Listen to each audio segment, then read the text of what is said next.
بسم اللہ الرحمن الرحیم۔ حضرت علی رضی اللہ تعالی عنہ کے دو ایسے عجیب اور عقل کو دنگ کرنے والے واقعات ہیں کہ جن سے یہ ثابت ہوتا ہے کہ کالا بدصورت بچہ کس گھر میں پیدا ہوتا ہے اور معذور یا کمزور بچہ کس گھر میں پیدا ہوتا ہے۔ ایک دفعہ ایک شخص اپنی بیوی اور بچے کے ہمراہ حضرت عمر رضی اللہ تعالی عنہ کی بارگاہ میں پیش ہوا۔ وہ شخص حضرت عمر رضی اللہ تعالی عنہ سے کہنے لگا، اے وقت کے خلیفہ، میرا اور میری بیوی کا رنگ سرخ ہے، جبکہ میری بیوی نے یہ بچہ پیدا کیا ہے اور اس کا رنگ کالا ہے۔ مجھے تو ایسا لگتا ہے کہ یہ بچہ میرا ہے ہی نہیں، میری بیوی نے ضرور کسی سے بدکاری کی ہے، جس وجہ سے اس بچے کا رنگ ہم دونوں کے ساتھ نہیں ملتا۔ وہ شخص بار بار اپنی بیوی پر الزام تراشی کر رہا تھا۔ بیوی روتے ہوئے کہنے لگی، اے امیر المؤمنین، میں سچ بول رہی ہوں، میں نے کبھی بھی امانت میں خیانت نہیں کی، یہ میرا خاوند ہے اور یہ بچہ اسی کا ہے۔ میں نے ہر وقت اپنے شوہر کے ساتھ وفاداری کی ہے، میں نے ہمیشہ اپنے خاوند کی موجودگی اور غیر موجودگی میں اپنی عزت کا خیال رکھا ہے۔ میرا شوہر مجھ پر یقین نہیں کر رہا۔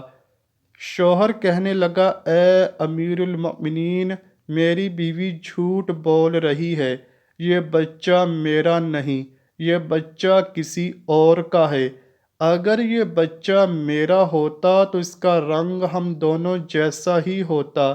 اس بچے کو دیکھ کر صاف صاف ظاہر ہوتا ہے کہ یہ بچہ میرا نہیں ہے، میری بیوی جھوٹ بول رہی ہے۔ بیوی مسلسل زاروں قطار رو رہی تھی۔ خاوند اپنی بیوی کی ایک بات سننے کو تیار نہ تھا۔ یہ معاملہ بہت ہی پیچیدہ تھا۔ حضرت عمر رضی اللہ تعالیٰ عنہ سوچ میں پڑ گئے کہ اس معاملے کو کس طرح حل کیا جائے۔ حضرت عمر رضی اللہ تعالیٰ عنہ نے سوچا کہ کیوں نہ اس معاملے میں داماد رسول حضرت علی شیر خدا سے مدد لی جائے۔ حضرت عمر رضی اللہ تعالیٰ عنہ خاوند، بیوی اور اس کے بچے کو ساتھ لے کر حضرت علی رضی اللہ تعالیٰ عنہ کے پاس تشریف لے گئے۔ انہوں نے حضرت علی رضی اللہ تعالیٰ عنہ کو سلام پیش کیا۔ حضرت علی رضی اللہ تعالیٰ عنہ نے سلام کا جواب دیا۔ حضرت علی رضی اللہ تعالیٰ عنہ نے دریافت کیا کہ اے عمر، کیسے آنا ہوا؟ حضرت عمر رضی اللہ تعالیٰ عنہ نے فرمایا، اے علی، ہم یہ مسئلہ پوچھنے کے لیے آپ کے پاس تشریف لائے ہیں۔ حضرت علی رضی اللہ تعالیٰ عنہ نے خاوند سے کہا، اے بندے، میں جو کچھ بھی پوچھوں گا تم اس کا سچ سچ جواب دینا۔ اس شخص نے کہا، ٹھیک ہے، پوچھئے، کیا پوچھنا چاہتے ہیں؟ میں آپ کو سچ بات ہی بتاؤں گا۔ حضرت علی رضی اللہ تعالیٰ عنہ نے پوچھا، اے اللہ کے بندے، جب تیری بیوی حالت حیض میں تھی، کیا تو نے اپنی بیوی کے ساتھ ہم بستری کی تھی؟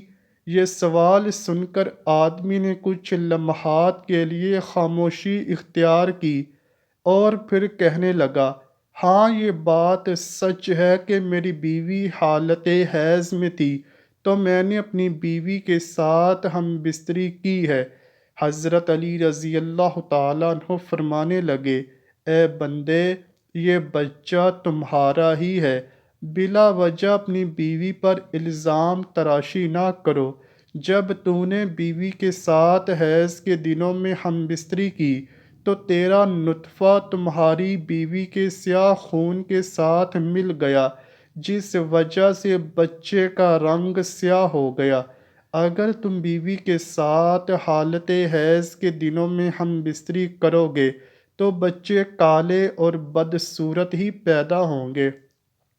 اے شخص، آج کے بعد یہ بات اپنے ذہن میں رکھ لو کہ حدیث اور قرآن میں حیض کی حالت میں ہم بستری کرنا حرام اور سخت گناہ قرار دیا گیا ہے۔ اگر کوئی بندہ اس بات کا علم رکھتے ہوئے بھی اپنی بیوی کے ساتھ ہم بستری کرتا ہے تو اللہ تعالیٰ ایسے بندے سے سخت ناراض ہو جاتا ہے اور وہ بندہ جلد ہی اللہ کی پکڑ میں آ جاتا ہے۔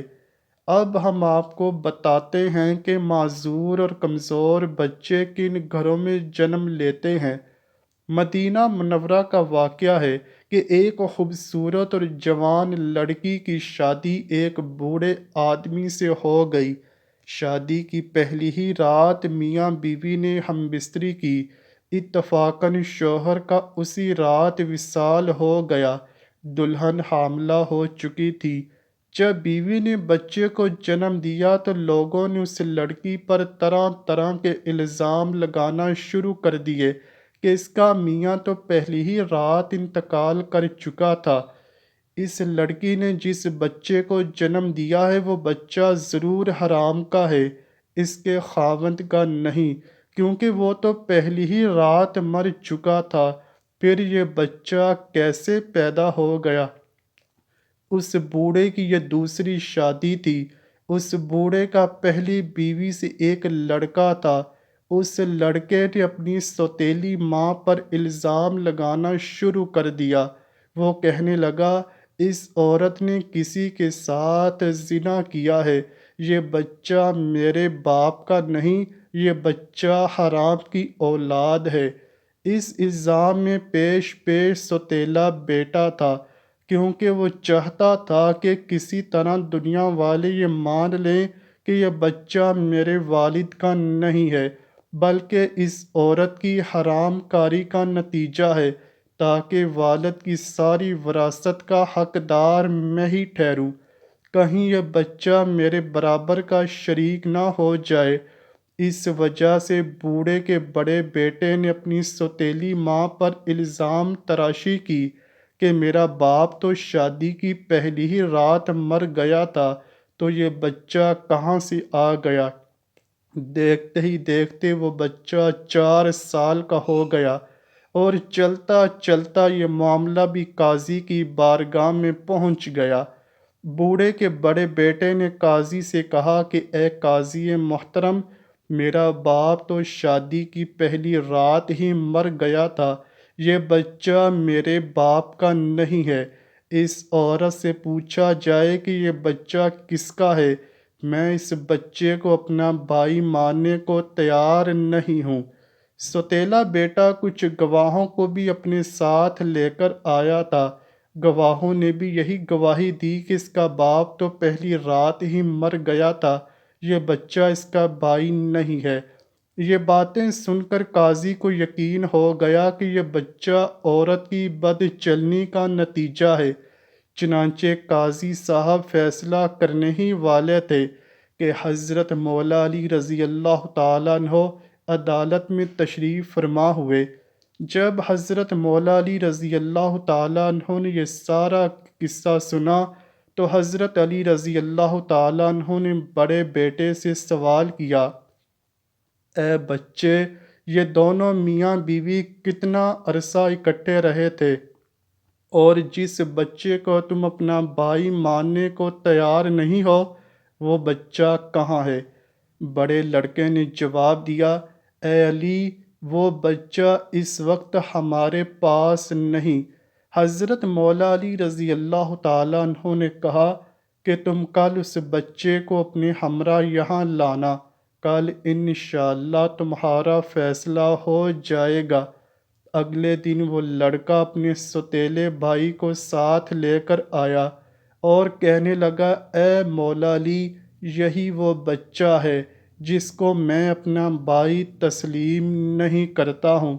حضرت علی رضی اللہ تعالیٰ عنہ نے جب بچے کو دیکھا تو فرمانے لگے، میں ابھی تمہارا فیصلہ کیے دیتا ہوں۔ حضرت علی رضی اللہ تعالیٰ عنہ نے کچھ اور بچوں کو بلایا اور ان سے فرمایا جاؤ باہر جا کر کھیلنا شروع کر دو۔ چند لمحوں میں ان بچوں نے آپس میں کھیلنا شروع کر دیا اور ایک دوسرے کے ساتھ مستیاں شروع کر دی۔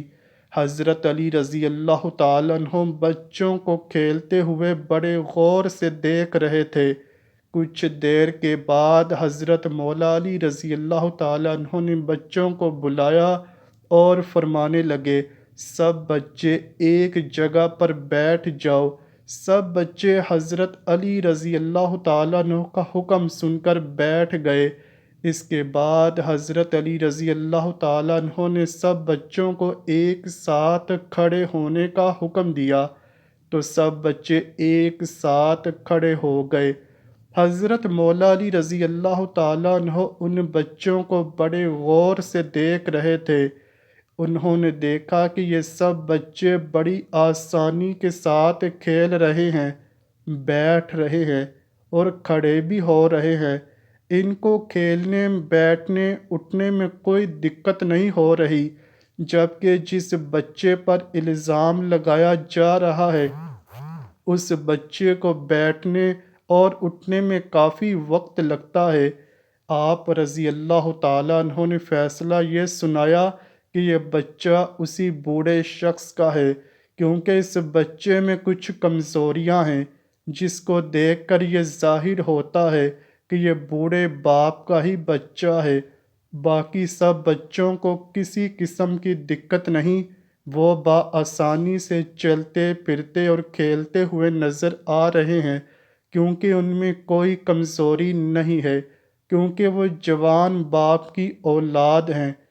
دعا ہے اللہ پاک ہم سب کو صحت مند اور خوبصورت اولاد سے نوازے، آمین یا رب العالمین۔ امید کرتا ہوں کہ آپ کو ویڈیو ضرور پسند آئی ہوگی۔ اگر ویڈیو پسند آئی ہے تو ویڈیو کو لائک کیجئے، شیئر کیجئے اور چینل کو لازمی سبسکرائب کیجئے۔ کمنٹ سیکشن میں اپنی رائے کا اظہار بھی ضرور کیجئے گا۔ ملتے ہیں اگلی ویڈیو میں، تب تک کے لیے اللہ حافظ۔